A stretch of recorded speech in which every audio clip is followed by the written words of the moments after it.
News today और मैं हूं आपके साथ मानवी ठाकुर। शुरुआत करते हैं आज की खास खबरों से। हमारे सम्मानित पत्रकार बंधुओं, अनेक अवसरों की तरह आज एक बार फिर श्री विद्या मठ के इस पवित्र प्रांगण में आप सबका स्वागत है। जैसा कि आप जानते ही हैं, हम लोगों ने जब हमसे पूछा गया कि बताओ 24 घंटे के अंदर कि तुम शंकराचार्य अपने आप को कैसे कह सकते हो, हम लोगों ने 12 घंटे में उसका उत्तर दिया। और उसके बाद इस बात की जांच के लिए कि हमारे समाज में कुछ कालनेमी आ गए हैं, हम लोगों ने भगवा कपड़ा पहन करके मुख्यमंत्री का दायित्व संभाल रहे आदित्यनाथ जी से पूछा था कि आप बताओ कि आप हिंदू, असली हिंदू कैसे हो, 40 दिन में बताओ। वो 40 दिन, जब 10 दिन उस 40 दिन के बीते तो हम लोगों ने एक आकलन किया था कि 10 दिन में उन्होंने इस संदर्भ में कुछ किया कि नहीं किया। जब 20 दिन बीता तब भी एक आकलन किया था कि उन्होंने कुछ किया कि नहीं किया। और आज जब 30 दिन बीत चुके हैं, 31वां दिन चल रहा है, तो फिर से हम लोगों ने आकलन करना चाहा कि आखिर इस 30 दिन का, एक महीने भर का जो समय उनको मिला था इस संदर्भ में, क्या उन्होंने अपने असली हिंदू होने के बारे में कुछ स्पष्टता की। उन्होंने गौ माता के बारे में जो देश के सनातन धर्मियों की मांग है उस बारे में कुछ कदम आगे बढ़ाए। बंधुओं, आपसे कहते हुए कुछ अच्छा महसूस नहीं हो रहा है कि 30 दिन बीत गए, अभी तक भी उनकी तरफ से कोई ऐसा प्रयास होता दिखाई नहीं दिया जिससे ये पता चले कि गौ माता के प्रति देश के असंख्य सनातन धर्मियों की भावना के अनुरूप उनके द्वारा कुछ किया जा रहा है। हाँ, इस बीच में लगभग एक सप्ताह वो विदेश में ही रहे। ये कह सकते हैं कि हम तो यहाँ थे ही नहीं तो क्या कैसे करते, लेकिन जब आपके देश के बहुसंख्य लोगों की भावना आपके सामने हो तो आप अपनी विदेश यात्रा का बहाना लेकर के देश के उन लोगों की भावना को, जिन्होंने आपको अपना मतदान करके सत्ता में बैठाया है, उपेक्षा नहीं कर सकते। लेकिन 30 दिन में कुछ भी नहीं दिखाई दिया। पहले 10 दिन और दूसरे 10 दिन में तो कुछ थोड़ा बहुत जो हुआ था वो कह पाए थे हम, लेकिन इन 10 दिनों में ऐसा कुछ भी सरकार के द्वारा, उनके व्यक्तिगत के द्वारा होता नहीं दिखाई दिया। इसीलिए अब ये सुनिश्चित हो गया कि हमको धर्म युद्ध आरंभ करना ही होगा। कौन गाय के पक्ष में है और कौन गाय के विपक्ष में है, लाइन खींच करके बिल्कुल साफ साफ ये देखना ही होगा। और इसीलिए आवश्यक हो गया कि 40 दिन बीतने के बाद 41वें दिन हम गौ माता की प्रतिष्ठा के लिए आरंभ होने वाले धर्म युद्ध का शंखनाद लखनऊ में जाकर के कर दें। इसलिए जो 9-10 दिन बीच में बचे हुए हैं, उन दिनों में अब आशा की अंतिम प्रतीक्षा रहेगी। और उसके बाद 11 मार्च को 40 दिन की अवधि के बीत जाने के बाद हम लोगों को इस संदर्भ में शंखनाद करने की आवश्यकता पड़ेगी। इसके लिए हमने कार्यक्रम आपके सामने रख देने का निर्णय लिया है। आपको हम बताना चाहते हैं कि चैत्र कृष्ण तृतीया अंग्रेजी तारीख से 6 मार्च को गो ब्राह्मण प्रतिपालक वीर शिरोमणि छत्रपति शिवाजी महाराज की जन्म जयंती है। सबसे बाद के वो राजा जिन्होंने गौ ब्राह्मण की रक्षा के लिए अपना जीवन समर्पित किया, जिनकी बात ये लोग भी करते रहते हैं, उनकी जयंती के दिन यहीं काशी के शंकराचार्य घाट पर हम लोग एक धर्म युद्ध के शंखनाद का संकल्प लेंगे गंगा माता की पूजा करके, और दूसरे दिन प्रातःकाल 8:30 बजे श्री विद्या मठ से प्रस्थान करेंगे।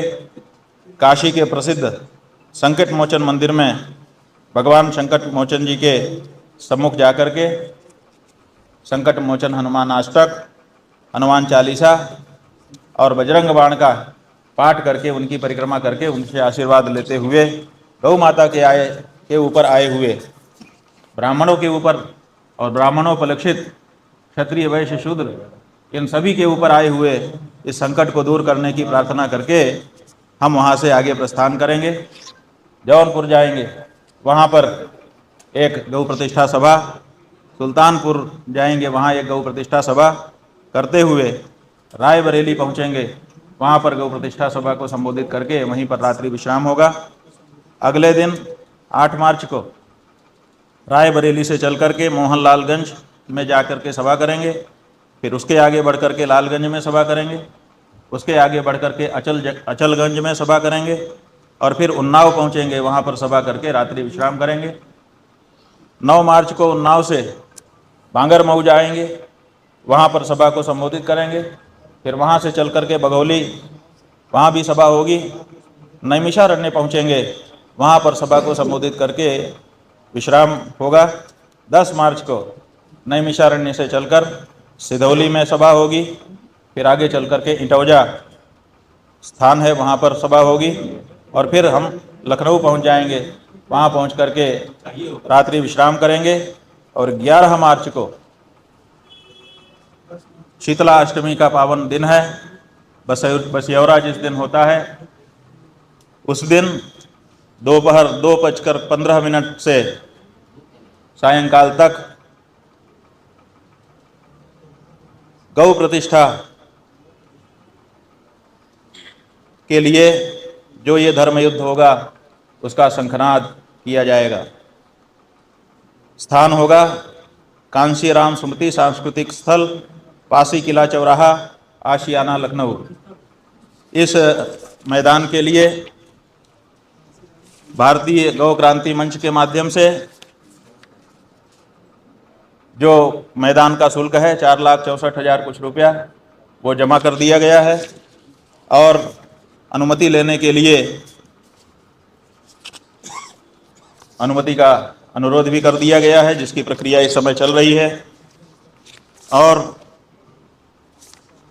जो गौभक्त जहाँ जहाँ से आने वाले हैं वो भी अपना आने का टिकट आदि करा रहे हैं।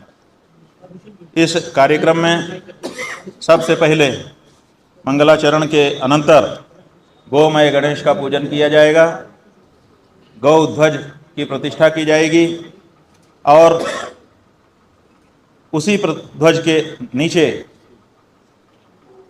गौ माता की प्रतिष्ठा के लिए होने वाले धर्म युद्ध का शंखनाद किया जाएगा। हम आपको बता देना चाहेंगे, धर्म युद्ध उसी शंख के बाद तत्काल शुरू हो जाएगा। ये धर्म युद्ध, इसमें शारीरिक हिंसा करने के लिए कोई शस्त्र अस्त्र नहीं चलाए जाएंगे। ये पूरी तरह से वाचिक और वैचारिक होगा, इसलिए वाग बाण जरूर छोड़े जाएंगे और जो प्रतिपक्षी हैं उनको भी वाग बाण छोड़ने की पूरी अनुमति है, पूरा स्वागत है। अपने अपने तर्क, अपने अपने प्रमाण, अपने अपने विचार इस संदर्भ में वो भी व्यक्त करना शुरू करेंगे और इधर से हम लोग भी व्यक्त करना शुरू करेंगे। और इस तरह से जब दोनों तरफ से वाग बाण चलेंगे, विचार के बाण चलेंगे, प्रमाणों के बाण चलेंगे, तो जो आम जनता है उसको पता चल जाएगा कि कौन धर्म के साथ है और कौन अधर्म के साथ है, कौन आय के साथ है, कौन गाय के साथ है, कौन सत्य के साथ है, कौन सत्ता के साथ है और कौन गौ माता के साथ है। ये जो कुछ भी होगा, समझ लीजिए शासन को अंतिम चेतावनी के रूप में आज की ये प्रेस वार्ता है। इसका पूरा का पूरा जो दायित्व है, जिम्मेदारी है, वो उन्हीं के ऊपर जाएगी, क्योंकि 40 दिन का लंबा समय दिए जाने के बाद भी गौ माता के लिए उनकी तरफ से अभी तक कोई एक शब्द भी नहीं आया है। ऐसी परिस्थिति में जो भी इसका दायित्व है इस धर्म युद्ध के आरंभ होने के बाद का, वह सब का सब आदित्यनाथ योगी जी का है, उनके द्वारा चलाई जा रही सरकार का है, या फिर उस सरकार का उपादान बनी पार्टी का है, उनके नेताओं का है और उनके सदस्यों का है। बंधुओं, हम कहना चाहेंगे एक वाक्य में, बीच में आप लोगों ने देखा कि गौ माता की आवाज़ उठाने के कारण हमारे ऊपर किस तरह का हमला किया गया, नीचता की हद तक जाकर के हमला किया गया। लेकिन जनता ने खड़े होकर के दैवी प्रेरणा से हमारे ऊपर हो रहे प्रहार को झेला भी और पलट करके आक्रमण भी किया। हम चाहते हैं कि ये हमारी दृढ़ता मन की बनी रहे। हम साफ साफ आप सबके माध्यम से गौ माता की हत्या कर रहे और वो हत्या में किसी न किसी रूप में कारण बन रहे सत्ता के लोगों से ये कहना चाहते हैं कि आपको अगर हमें मारना है मार दीजिए, हमें फांसी पे लटकाना है लटका दीजिए, हमारे साथ जो भी व्यवहार करना चाहते हैं करिए, लेकिन कृपया गौ ब्राह्मण के ऊपर प्रहार करना बंद करिए। ये ठीक नहीं है। इसलिए गौ ब्राह्मण की रक्षा के लिए, गौ का मतलब केवल गाय नहीं होता है, गौ के पीछे सारा का सारा प्राणी समुदाय खड़ा हो जाता है। ब्राह्मण का मतलब केवल ब्राह्मण जाति नहीं होती है, ब्राह्मण का मतलब सारा सनातन धर्म होता है। जैसे कोई विदेश यात्रा करने के लिए जब चलता है तो उसको पासपोर्ट बनवाना पड़ता है।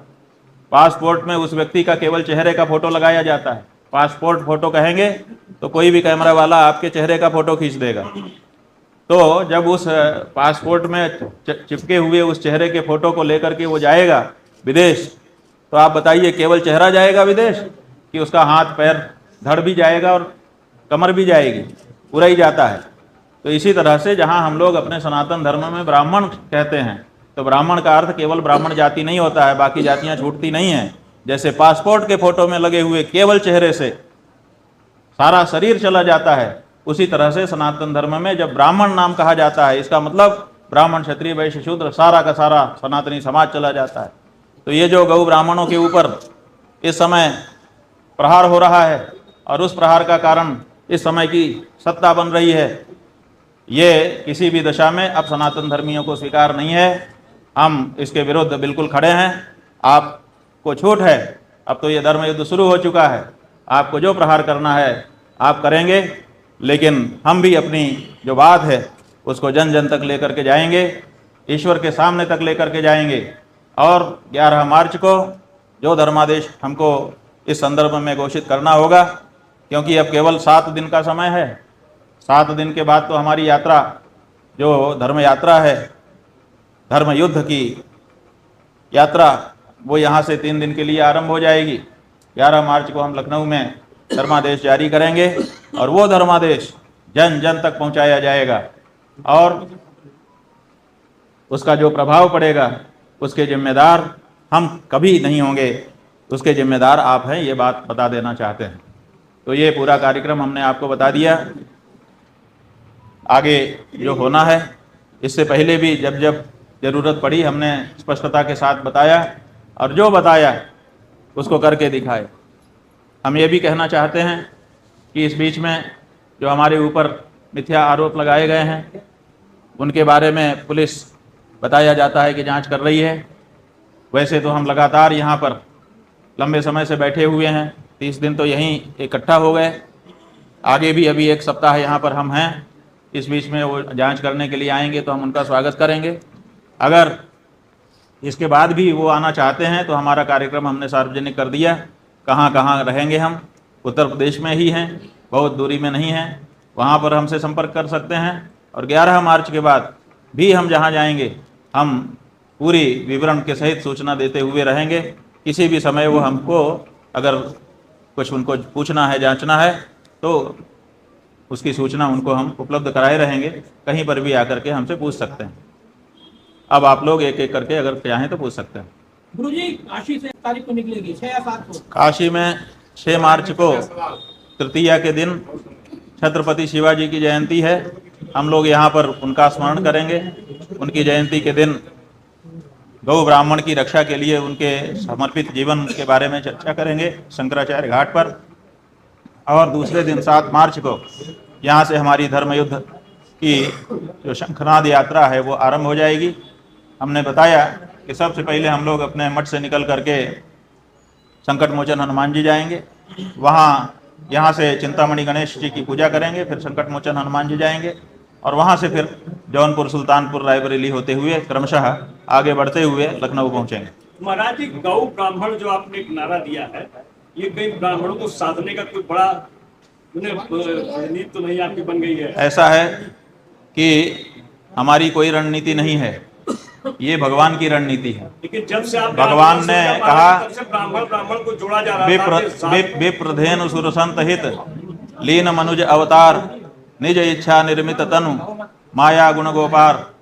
भगवान श्री कृष्ण ने कहा जगत हिताय कृष्णाय गो ब्राह्मण हिताय च। जगत हित की बात की और जगत हित में गो ब्राह्मण हित कह दिया तो सबका हित हो गया। तो आप लगा दीजिए आरोप इस तरह से कि भागवत जी और पद्म पुराण और तुलसीदास जी ये सब भी आज की राजनीति के अनुसार बोल रहे हैं, तो उसका मतलब नहीं है। इस समय जो गौ ब्राह्मण के ऊपर प्रहार हो रहा है उसके कारण परिस्थिति के अनुसार हमने ये शब्द लगाया है। महाराज जी एक चीज, आपने शिवाजी की जयंती को तारीख माना है। हाँ जी, शिवाजी की जयंती को इस प्रस्थान की शुरुआत की तारीख माना है। क्या इसे इस तरह देखा जाए कि शंकराचार्य मठ पर, श्रृंगेरी पर शिवाजी के जाने के बाद सबसे बड़ा प्रहार कुछ लोगों द्वारा हुआ था, तो क्या ये माना जाए कि उसकी एक तरह की स्मृति भी कराना चाहते हैं? ऐसा है कि शिवाजी का जन्म चरित्र हमने पढ़ा। शिवाजी अभी किशोर अवस्था के ही थे। वो बाजार से चले जा रहे थे, वीरोचित वेश धारण किए थे, कमर में तलवार लटक रही थी और उन्होंने देखा कि एक कसाई जो विधर्मी था वो गौ माता को गले में रस्सी बांध करके घसीटते हुए लेके जा रहा था।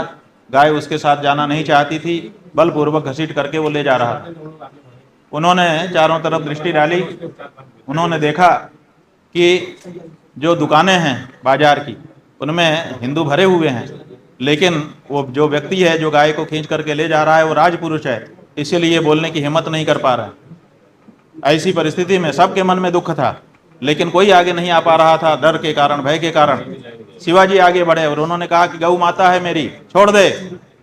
उसने नहीं छोड़ा, 4 बार कहा और चौथी बार के बाद उन्होंने तलवार निकाल करके सबसे पहले तो रस्सी पे मारा तो रस्सी कटी, गाय भागी और उसके बाद फिर उसके सिर पे मारा, उसका सिर धड़ से नीचे आकर के गिर गया।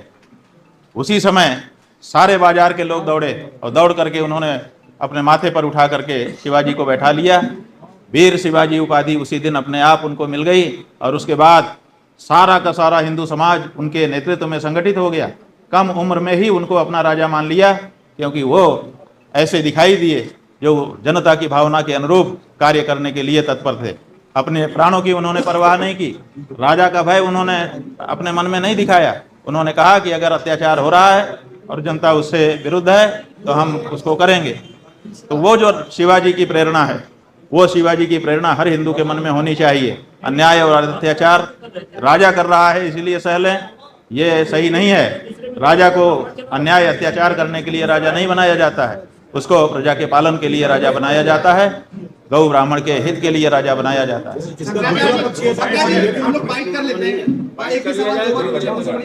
श्रृंगेरी मठ, चलो भाई, आप लोग तो बाइट वाले हो, पिट वाले भी हैं, बोल लो भैया, पूछ लो। महाराज जी, ये हाँ। आपकी तीसरी प्रेस कॉन्फ्रेंस है और इसके बाद आपकी यात्रा शुरू हो जाएगी, तो ये कहा जा सकता है कि अंतिम चेतावनी है? हमने पहले ही बता दिया कि ये अंतिम चेतावनी है, हमने विज्ञप्ति में भी लिख दिया कि ये अंतिम चेतावनी आपके लिए है। उसको हम पढ़ भी देते हैं अंतिम पंक्ति को। ये देखिए, ये लिखा हुआ है, 11 मार्च का लखनऊ आगमन शासन को अंतिम चेतावनी सिद्ध होगा। और कोई? नहीं, मैंने पूछा श्रृंगेरी मठ पर जो आक्रमण हुआ था। अच्छा सुनिए, हाँ ठीक है, हमने आपको बताया कि हमने शिवाजी का स्मरण इसलिए किया है क्योंकि वो गौ ब्राह्मण के रक्षक थे, उनकी बिरुदावली में गौ ब्राह्मण प्रतिपालक जुड़ता है। शिवाजी के बाद जब पेशवाओं का राज आया तो पेशवाओं के समय में किसी पेशवा ने ये सोच करके कि श्रृंगेरी के महाराज टीपू सुल्तान से संपर्क रखते हैं, ये ठीक नहीं है, उनके मठ पर आक्रमण कर दिया। बाद में श्रृंगेरी के शंकराचार्य जी ने उसके लिए उपवास किया और अपना मठ छोड़ करके वहाँ से चले गए। वो जा करके महाराष्ट्र में दूसरी जगह पर रहने लगे। बाद में पेशवाओं ने उनके पास जा करके साष्टांग प्रणाम किया और उनसे अपनी भूल स्वीकार की, गलती मानी, मठ का पुनर्निर्माण करवाया और सदा उनकी सेवा में रहने का वचन दिया। तब जाकर के श्रृंगेरी के शंकराचार्य जी पुनः अपने मठ में गए। तो ये जरूर है कि किसी पेशवा ने किसी समय गलतफहमी के कारण आक्रमण कर दिया था, लेकिन बाद में उसकी क्षमा याचना करके सदा सदा के लिए पेशवाओं को शंकराचार्यों के चरणों में समर्पित भी किया था।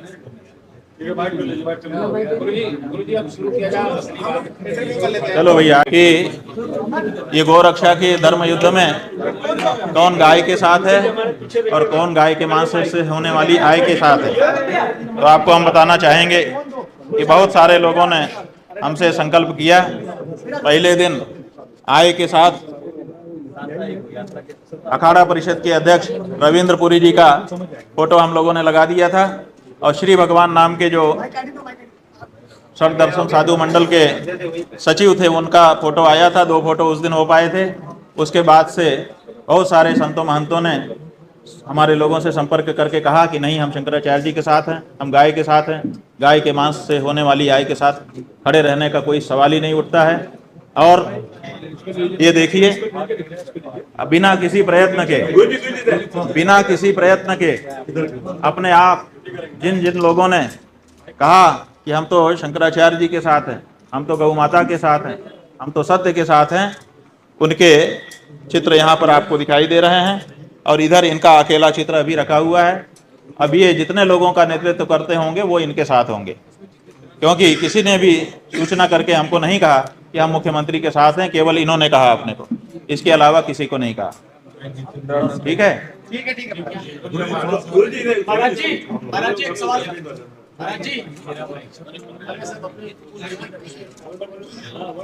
जितेंद्रानंद सरस्वती भी गाय के साथ है, उसमें फोटो में लगा हुआ है। नहीं, जितेंद्रानंद का वैसा लग रहा है। उनका कोई चित्र, कोई फोन हमारे पास, कोई संदेश नहीं आया है, इसलिए अभी उनको हमने लोगों ने नहीं देखा। कहाँ पर, कहाँ देख रहे हैं आप?